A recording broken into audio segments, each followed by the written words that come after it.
Hi friends, welcome to Kusma YouTube channel. ఈరోజు మీకు దోసకాయ టమాటా కర్రీ చేసి చూపిస్తున్నాను. ఒక బౌల్ తీసుకొని ఒక 2-3 స్పూన్ల ఆయిల్ వేసి గరం అయ్యాక కర్రీ చేసుకోవాలి.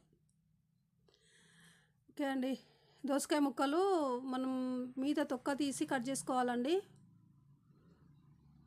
మీద తొక్క తీసి ముక్కలుగా కట్ చేసి పెట్టుకోవాలి, చిన్న చిన్న ముక్కలుగా. అయితే చేదు ఉందా లేదా చూసుకొని కట్ చేసుకోండి. పెద్ద సైజు ఉల్లిపాయ తీసుకోవాలి. ఆయిల్ గరం అయింది కాబట్టి పోపులు వేయాలి అని మీకు నచ్చిన పోపులు వేసుకోండి. పెద్ద సైజు ఉల్లిపాయ సన్న ముక్కలుగా కట్ చేసి పెట్టి అది ఫ్రై అయ్యాక కొంచెం నార్మల్గా ఫ్రై అయితే సరిపోతుంది.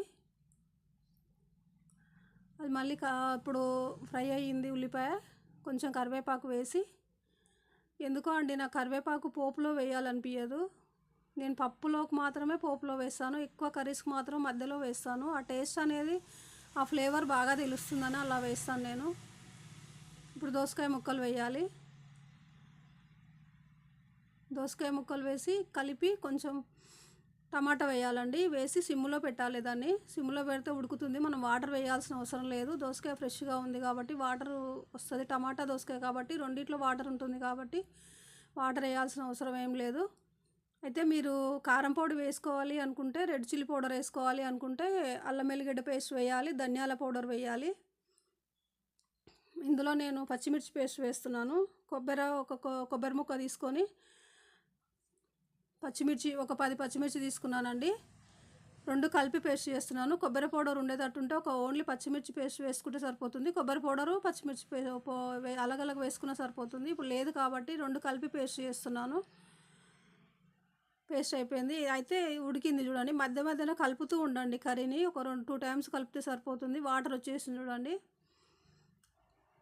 ఇప్పుడు కొంచెం అయితే కారం పేస్టు ఎక్కువగా ఉంది అనుకోవద్దు. అయితే నేను కొబ్బరి 2 కలిపి పేస్ట్ చేసిన కాబట్టి 1 కప్ అయింది. అది 2 కలిపి పేస్ట్ చేస్తే మనం అలగలగ వేసుకుంటే సరిపోతుంది. మిర్చి పేస్ట్ అంతేం అనిపించదు. 2 కలిపి పేస్ట్ చేసిన కదా, ఎక్కువ అనిపిస్తుంది అంతే అది. అయితే ఇప్పుడు మిర్చి కూడా అసలు కారమే ఉండట్లేదండి, చాలా చప్పగా ఉంటున్నాయి. మీ స్పైసీకి తగ్గట్టు మీరు వేసుకోండి. పచ్చిమిర్చి పేస్ట్ వేసినాక కొంచెం పసుపు వేసి కలిపి మూత పెట్టి ఒక 2 మినిట్స్ ఉడికిస్తే సరిపోతుందండి. ఈ కర్రీ చపాతీకి, రైస్కు, రోటీకి దేనికైనా బాగుంటుందండి. ఒకసారి ట్రై చేయండి, చాలా బాగుంటుంది. ఓకే అండి, thank you for watching. Curry ready అయిపోయింది. కారం రెడ్ చిల్లీ పౌడర్ వేసినా బాగానే ఉంటుందండి. Same process. పచ్చిమిర్చి పేస్ట్ ప్లేస్లో గ్రీన్ చిల్లీ రెడ్ పౌడర్ వేసుకోండి, కారం పౌడరు. ఓకే అండి, thank you for watching. Like చేయండి, షేర్ చేయండి, సబ్స్క్రైబ్ చేసుకోండి. బాయ్.